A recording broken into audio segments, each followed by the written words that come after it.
പങ്കുവെക്കുന്നത്. ഒരു പക്ഷേ ഇന്ത്യ പാക് വിഭജന കാലഘട്ടത്തിൽ വലിയ പ്രതിസന്ധിയിലായ വിഭാഗം കൂടിയാണിത്. പ്രത്യേകിച്ച് പഞ്ചാബ് അല്ലെങ്കിൽ പാകിസ്ഥാൻ ഒരു പഞ്ചാബുണ്ട്, ഇന്ത്യക്ക് പഞ്ചാബുണ്ട്. അവിടുത്തെ സിഖ് മതത്തിൽപ്പെട്ടവർ വിഭജിച്ചു പോകുന്ന സാഹചര്യം. കർത്താർപൂർ ഇടനാഴി എന്നത് സിഖ് വിഭാഗത്തെയും സംബന്ധിച്ചിടത്തോളം വളരെ പ്രധാനപ്പെട്ട ഒന്നാണ്. സിഖുകാരുടെ വളരെ പ്രധാനപ്പെട്ട ആരാധനാലയം പാകിസ്ഥാനിൽ ആണ് ഉള്ളത് എന്നത് പ്രധാനപ്പെട്ടതാണ്. അപ്പോൾ അവിടെയാണ് ഒരു സ്പർദ്ധ പാകിസ്ഥാൻ ആഗ്രഹിക്കുന്നത്. വളരെ കൃത്യമായി ഗുരുദ്വാരകൾ ആക്രമിക്കപ്പെട്ടു എന്ന പ്രതികരണമടക്കം നമുക്ക് ലഭിച്ചിരുന്നു. രാകേഷിലേക്ക് വരാം ആ പ്രതികരണത്തിന് ശേഷം. आज एक बहुत ही दुखद घटना सुनने में आई और नापाक पाकिस्तान ने बौखलाहट में कायरतापूरन से जो उसने गुरु घर पे अटैक किया वो बहुत निंदनीय है। उसकी जितनी पुरजोर निंदा की जाए वो थोड़ी है। उसमें हमारे इराकी साहिबान 3 सिख भाई शहीद हुए हैं और उस स्थान पे उसने अटैक किया है जो सांझी वार्ता का स्थान है, जहाँ से ये संदेश आता है अव्वल अल्लाह नूर उपाया कुदरत के सब बंदे एक नूर ते सब जग उपजिया कौन पले को मंदे मानस की जात सबे एक पहचान हो। उसने बहुत ही कायरतापूर्ण हमला किया है। उसकी जितनी घोर निंदा की जाए वो थोड़ी है। अगर भारत ने आज अटैक किया है पाकिस्तान के ऊपर तो उन आतंकवादी अड्डों पे उन कैंपों पे हमला किया है जहां से आतंकवादियों को ट्रेनिंग देके भारत के लिए भेजा जाता था। उन्होंने किसी सिविलियन या पाकिस्तान आर्मी पे भी अटैक नहीं किया।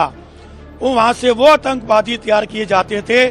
आपने पिछले समय में देखा कर वो बॉम्बे में अटैक हुआ या पार्लियामेंट पे अटैक हुआ या पुलावे हुआ पहलगांव पे, जहाँ पे निर्दोष लोगों को सैलानियों की हत्या करी गई। उसका बदला लेने के लिए भारत सरकार ने जो आज बहुत ही प्रशंसनीय काम मैं समझता हूँ, बधाई के पात्र हैं यहाँ के प्रधानमंत्री और सारी जनता, जो उन्होंने सुबह बहुत रात को 1:05 से 1:30 बजे तक जो उन्होंने वो अड्डे नष्ट किए हैं जहाँ पे गुटबाजियों को ट्रेनिंग दी जाती थी, मैं समझता हूँ बहुत सराहनीय वो कदम उठाया है। और मैं समझता हूँ जो भारत सरकार ने ഇന്ത്യ അതായത് ഭീകരാക്രമണത്തിന് ശേഷം പോലും ഇന്ത്യ പാകിസ്ഥാനെ ആക്രമിച്ചിട്ടില്ല. അവിടുത്തെ സൈനിക കേന്ദ്രങ്ങൾക്ക് നേരെ ആക്രമണം നടത്തിയിട്ടില്ല. മറിച്ച് ഭീകരവാദ കേന്ദ്രങ്ങളിൽ അല്ലെങ്കിൽ ഭീകരരുടെ താവളങ്ങളിൽ മാത്രമാണ് ആക്രമണം നടത്തിയത്. അതിനിടയിലാണ് ഇപ്പോൾ മറ്റൊരു തന്ത്രവുമായി പാക് സൈന്യം രംഗത്ത് വരുന്നത്. അത് ഗുരുദ്വാരകളെ ലക്ഷ്യം വെച്ചുള്ള ആക്രമണം ആണ്. പഞ്ചാബിലും രാജസ്ഥാനിലും വലിയ തോതിലുള്ള അലർട്ട് നൽകിയിട്ടുണ്ട് എന്നതാണ് മറ്റൊരു വിവരം. രാജസ്ഥാനിലെ പോലീസ് ഉദ്യോഗസ്ഥരോട്, അതായത് സംസ്ഥാന പോലീസ് ഉദ്യോഗസ്ഥരോടക്കം അവധികൾ റദ്ദാക്കി മടങ്ങി വരണം എന്ന നിർദ്ദേശം സംസ്ഥാന സർക്കാർ നൽകുന്ന സാഹചര്യം ഉണ്ടാകുന്നു. പഞ്ചാബിലും ഇത് തന്നെയാണ് സാഹചര്യം. അങ്ങനെ അതിർത്തി സംസ്ഥാനങ്ങളിൽ ഒന്നാകെ വലിയ കരുതൽ ആണ് ഇപ്പോൾ ഉള്ളത്. അതീവ ജാഗ്രതയാണ് തുടരുന്നത്. രാകേഷ്, ഇത്തരത്തിൽ അതായത് ഈ ആക്രമണം ഇങ്ങനെ മതകേന്ദ്രങ്ങൾ അല്ലെങ്കിൽ ആരാധനാ കേന്ദ്രങ്ങളെയൊക്കെ ലക്ഷ്യം വെച്ചുകൊണ്ട് ആക്രമണം നടത്തുന്നു. അത് കൂടുതൽ ഭിന്നിപ്പുണ്ടാക്കുക, ആശയക്കുഴപ്പമുണ്ടാക്കുക, ഇന്ത്യയുടെ അഖണ്ഡതയെ തകർക്കുക, അങ്ങനെയുള്ള വലിയ ലക്ഷ്യങ്ങളാണല്ലോ പാകിസ്ഥാൻ ഇപ്പോൾ മുന്നോട്ട് വെക്കുന്നത്.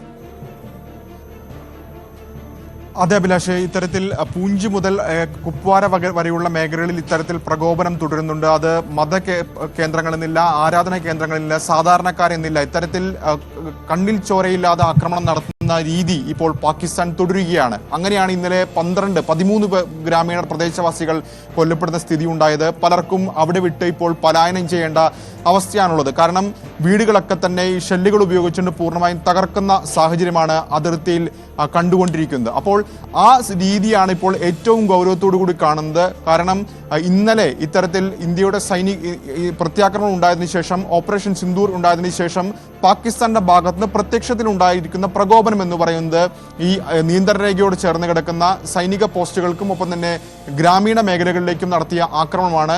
കാരണം ഇന്നലെ രാവിലെ തന്നെ ഇന്ത്യ പ്രത്യാക്രമണം നടത്തിയ വാർത്ത ഏതാണ്ട് പുലർച്ചയോടുകൂടി പുറത്തു വന്നു. അതിനുശേഷമാണ് ഇത്തരത്തിൽ വ്യാപകമായ രീതിയിൽ ഷെല്ലുകൾ ഉപയോഗിച്ചുകൊണ്ടുള്ള ആക്രമണം പാകിസ്ഥാന്റെ ഭാഗത്തുണ്ടായത്. അതിലാണ് 13 ഗ്രാമീണർ കൊല്ലപ്പെടുന്നത്.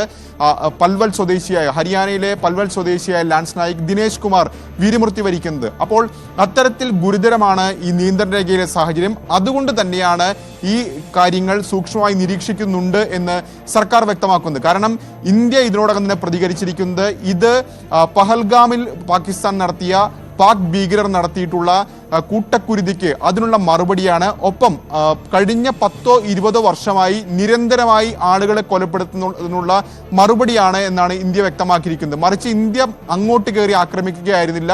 ഇന്ത്യയെ എങ്ങനെ ആക്രമിച്ചോ സാധാരണക്കാരെ എന്തിനു കൊലപ്പെടുത്തിയോ അതിനുള്ള മറുപടിയാണ് സർക്കാർ നൽകിയതെന്നാണ്. പക്ഷേ ഇത്തരത്തിൽ പ്രകോപനം തുടരുന്ന രീതി ആരംഭിച്ചാൽ വെറുതെ ഇരിക്കില്ല. ഒരു നീക്കം ഇന്ത്യയുടെ ഭാഗത്ത് നിന്ന് ശക്തമായ തിരിച്ചടി ഉണ്ടാകുമെന്ന് ഈ ഘട്ടത്തിൽ സർക്കാർ വൃത്തങ്ങൾ വ്യക്തമാക്കുകയും ചെയ്യുന്നുണ്ട്. കാരണം പാകിസ്ഥാൻ പലപ്പോഴായി ഇത്തരത്തിൽ ഇന്ത്യ നടത്തിയിട്ടുള്ള മറുപടിക്ക് അല്ലെങ്കിൽ ഇന്ത്യ നൽകിയിട്ടുള്ള മറുപടിക്ക് പ്രതികാരം ചെയ്യാൻ വന്നിട്ടുണ്ട്. ഏറ്റവും ഒരു ഉദാഹരണം പറയുകയാണെങ്കിൽ 2019 ബാലാക്കോട്ടിൽ ഇന്ത്യ തിരിച്ചടി നൽകുന്നു. പുൽവാമയിൽ സൈനികരെ കൊലപ്പെടുത്തിയതിനുള്ള തിരിച്ചടി ബാലാക്കോട്ടിലാണ് ഇന്ത്യ നൽകിയത്, ഭീകരതാവളങ്ങൾ തകർത്ത്. അന്ന് സമാനമായ രീതിയിൽ പാക് പോർവിമാനങ്ങൾ ജമ്മു കശ്മീർ ലക്ഷ്യമാക്കി, പ്രത്യേകിച്ച് ശ്രീനഗർ ലക്ഷ്യമാക്കി ഇന്ത്യയിലേക്ക് വരുന്ന സാഹചര്യമുണ്ടായി. പക്ഷെ അതിനെ തടയുകയും അതിനെ വെടിവെച്ച് നിർത്തുന്ന നടപടിയുമാണ് വ്യോമസേന നടത്തിയത്. അപ്പോൾ അത്തരത്തിലുള്ള നീക്കം പാകിസ്ഥാന്റെ ഭാഗത്തുനിന്നുണ്ടായേക്കാം എന്ന കണക്കൂട്ടൽ ഏതായാലും ഉണ്ട്. അത് ഏത് മേഖലയിലായിരിക്കും, പ്രത്യേകിച്ച് പഞ്ചാബിൽ മേഖലയിൽ ആയേക്കാം ഒരുപക്ഷെ, അല്ലെങ്കിൽ ജമ്മു കശ്മീർ തന്നെയായിരിക്കാം. ഇതിന്റെ അടിസ്ഥാനത്തിലാണ് ഇപ്പോൾ 3 സേനാ വിഭാഗങ്ങളും സജ്ജമായി നിൽക്കുന്നത്. അറബിക്കടലിലടക്കം ഇത്തരത്തിൽ സേനാ വിന്യാസം നാവികസേന വർദ്ധിപ്പിക്കുകയും ചെയ്തിട്ടുണ്ട്. പാക് പോർ വിമാനങ്ങൾ ഏതെങ്കിലും രീതിയിൽ അതിർത്തി മറികടക്കുകയാണെങ്കിൽ അതിനെ പ്രതിരോധിക്കാനുള്ള നീക്കം വ്യോമസേനയും ആരംഭിച്ചിട്ടുണ്ട്. കരസേനയാകട്ടെ ഇതിനോടകം തന്നെ സേനാ വിന്യാസം അതിർത്തിയിൽ വർദ്ധിപ്പിച്ചിട്ടുണ്ട്. കൂടുതൽ നോർത്തേൺ കമാൻഡിന്റെ കീഴിലാണ് യഥാർത്ഥത്തിൽ ഈ ജമ്മു കശ്മീർ അടക്കമുള്ള പ്രദേശങ്ങൾ. ഉദ്ധംപൂരാണ് അതിന്റെ ആസ്ഥാനം. പക്ഷേ അവിടെയും സേനാ വിന്യാസം ഈ ഘട്ടത്തിൽ വർദ്ധിപ്പിക്കുകയും ചെയ്തിട്ടുണ്ട്. ഇത്തരത്തിൽ സേനാ വിന്യാസം വർദ്ധിപ്പിക്കുകയാണ്. പാകിസ്ഥാന്റെ ഭാഗത്ത് നിന്ന് എന്ത് നീക്കമാണ് ഉണ്ടാകുന്നത് അതിനെ തടയുന്നതിനുള്ള നീക്കങ്ങൾ ഇന്ത്യ ശക്തമാക്കുന്നുണ്ട്. അതേസമയം രാകേഷ്, ഈ അന്താരാഷ്ട്ര മാധ്യമങ്ങളിൽ ചിലത് എങ്കിലും റിപ്പോർട്ട് ചെയ്യുന്നത് പാകിസ്ഥാൻ ഒരു പടയൊരുക്കം നടത്തുന്നുണ്ട് എന്നാണ്. പാകിസ്ഥാന്റെ യുദ്ധ ടാങ്കറുകൾ അടക്കം ഇന്ത്യൻ അതിർത്തികളിലേക്ക് നീങ്ങുന്നു എന്ന തരത്തിലൊക്കെയുള്ള റിപ്പോർട്ടുകൾ ഉണ്ട്. അല്പസമയത്തിനകം സർവകക്ഷി യോഗം ചേരാൻ പോവുകയാണ്. സർവകക്ഷി യോഗമല്ല ഇതുമായി ബന്ധപ്പെട്ട് തീരുമാനങ്ങളൊക്കെ കൈക്കൊള്ളേണ്ടത്, അത് ആഭ്യന്തര വകുപ്പ്, പ്രതിരോധ വകുപ്പ് ഒക്കെയാണ്. എങ്കിൽ പോലും ഈ 11 മണിക്ക് നടക്കാൻ പോകുന്ന സർവകക്ഷി യോഗത്തിൽ അതിൽ ആഭ്യന്തരമന്ത്രി പങ്കെടുക്കും, പ്രതിരോധ മന്ത്രി പങ്കെടുക്കുമെന്നാണ് അറിയിച്ചിട്ടുള്ളത്. പ്രതിപക്ഷ നിരയിൽ നിന്നും മുതിർന്ന നേതാക്കൾ എല്ലാവരും തന്നെ ആ യോഗത്തിന്റെ ഭാഗമാകുന്നുണ്ട്. രാഹുൽ ഗാന്ധി യോഗത്തിൽ പങ്കെടുക്കും, മല്ലികാർജുൻ ഖാർഗെ യോഗത്തിൽ പങ്കെടുക്കും. സർവകക്ഷി യോഗം 11 മണിക്ക് ആരംഭിക്കുമ്പോൾ എന്തായിരുന്നു ഓപ്പറേഷൻ സിന്ദൂർ, അത് സംബന്ധിച്ച് കൂടുതൽ കാര്യങ്ങൾ കേന്ദ്ര സർക്കാർ വിശദീകരിക്കില്ലേ?